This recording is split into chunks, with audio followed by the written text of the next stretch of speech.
Meta-joke refers to several somewhat different, but related categories: self-referential jokes, jokes about jokes, and joke templates.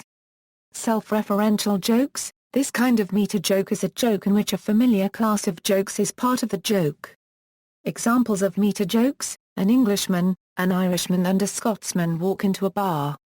The bartender turns to them, takes one look, and says, "What is this, some kind of joke?" A priest, a rabbi and a leprechaun walk into a bar.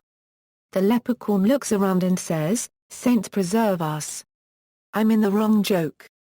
A woman walked into a pub and asked the barman for a double entendre. So he gave it to her.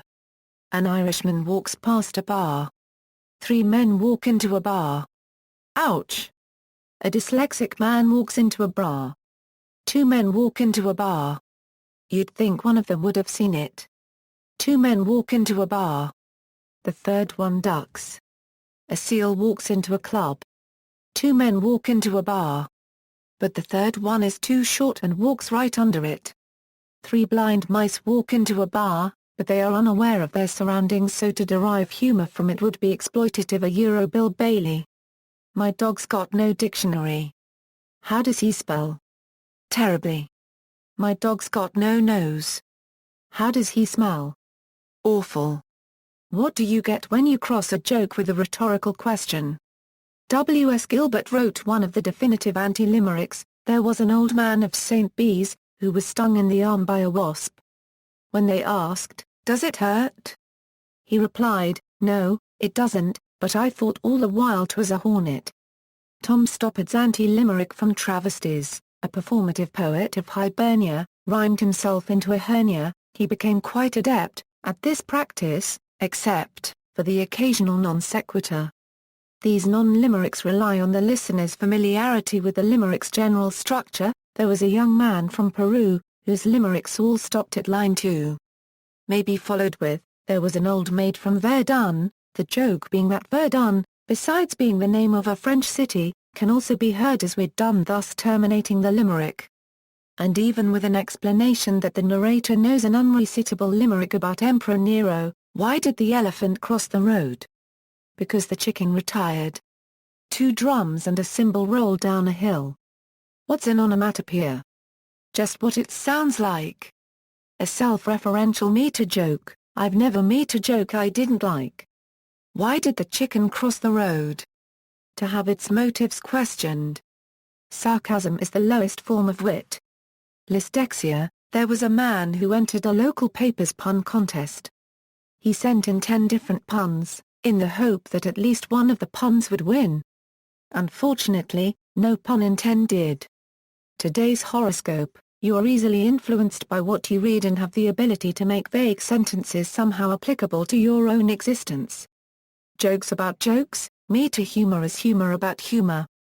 Here meta is used to describe that the joke explicitly talks about other jokes, a usage similar to the words metadata, metatheatrics, and metafiction. Mark Galanter, in the introduction to his book Lowering the Bar, Lawyer Jokes and Legal Culture, cites a meta-joke in a speech of Chief Justice William Rehnquist. "I've often started off with a lawyer joke, a complete caricature of a lawyer who's been nasty, greedy, and unethical. But I've stopped that practice. I gradually realized that the lawyers in the audience didn't think the jokes were funny and the non-lawyers didn't know they were jokes." E.B. White has joked about humor, saying that humor can be dissected, as a frog can, but the thing dies in the process and the innards are discouraging to any but the pure scientific mind. Another kind of meta-humor is when jokes make fun of poor jokes by replacing a familiar punchline with a serious or nonsensical alternative. Such jokes expose the fundamental criterion for joke definition, funniness, via its deletion. Comedians such as George Carlin and Mitch Hedberg used meta-humor of the sort extensively in their routines. Hedberg would often follow up a joke with an admission that it was poorly told, or insist to the audience that that joke was funnier than you acted.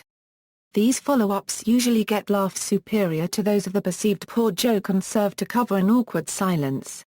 Johnny Carson, especially late in his Tonight Show career, used to get uproarious laughs when reacting to a failed joke with, for example, a pained expression. Similarly, Jon Stewart, hosting his own television program, often wrings his tie and grimaces following an uncomfortable clip or jab. Eddie Izzard often reacts to a failed joke by miming writing on a paper pad and murmuring into the microphone something along the lines of "must make joke funnier," or "don't use again," while glancing at the audience. In one memorable scene, Groucho Marx said into a telephone, "Do you have Prince Albert in a can?" He then turned to face the camera and said to the audience, "Well, all the jokes can't be good, you have to expect that once in a while." In the US version of the British mockumentary The Office, many jokes are founded on making fun of poor jokes. Examples include Dwight Schrute butchering the aristocrat's joke, or Michael Scott awkwardly writing in a fellow employee's card an offensive joke, and then attempting to cover it with more unbearable bad jokes. Limerick jokesters often rely on this limerick that can be told in polite company. A limerick packs jokes anatomical / into space that is quite economical. / but good ones, it seems, / so seldom are clean, / and the clean ones so seldom are comical. Joke template. This kind of meta joke is a sarcastic jab at the fact that some jokes are endlessly refitted, often by professional jokers, to different circumstances or characters without significant innovation in the humor. 3 people of different nationalities walk into a bar. 2 of them say something smart, and the third one makes a mockery of his fellow countrymen by acting stupid. 3 blokes walk into a pub. One of them is a little bit stupid, and the whole scene unfolds with a tedious inevitability. Bill Bailey, how many members of a certain demographic group does it take to perform a specified task? A finite number, 1 to perform the task and the remainder to act in a manner stereotypical of the group in question. There once was an X from place B, who satisfied predicate P, then X did thing A, in a specified way, resulting in circumstance C. The philosopher Sidney Magen Besser summarized Jewish logic as if P, so why not Q? See also, Fourth Wall, meta-reference, meta-parody, self-reference, snow clone. References